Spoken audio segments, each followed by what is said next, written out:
Hello everyone, it's Jack Cotton, luxury real estate expert, author, and agent. And I'm going to answer a question that I get asked a lot, which is how do I budget for marketing of a particular listing? How much do I spend to market a property?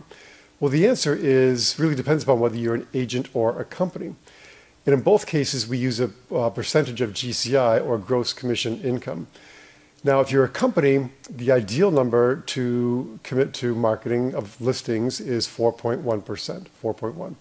And you can add another 1% for promotional, which was promoting your brand. If you're an agent, I've heard numbers all the way from 5% to 12%, and sometimes even 20%.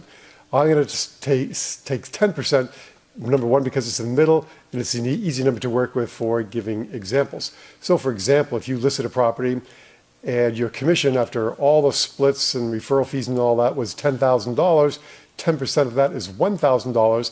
That's how much you can commit to marketing that property. Now, one thing you're going to want to do also is to spread that $1,000 over the period of time you think it's going to take to sell that property.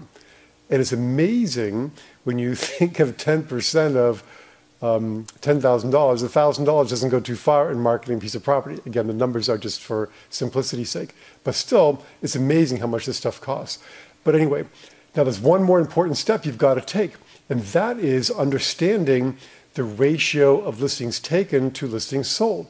Because if I take my previous example of $10,000 in gross commission income, and I can allocate $1,000 to marketing, well, if I'm listing 2 properties to sell 1, that means I can only allocate $500 per property. See how it gets watered down?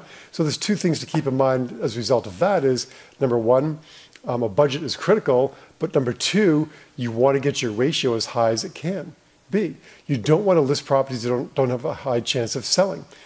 You know, you can take an overpriced listing if the seller is motivated. Sometimes a listing is like a fine wine. It has to age and come into its own, and then gradually the seller comes around and the motivation's there, so they finally drop the price so they can sell it. But if the seller doesn't have motivation to sell, you got to say no, because you're allocating rare and precious resources to a property that may not sell. So I hope that makes sense for you. Anyway, until next time, make it a great week.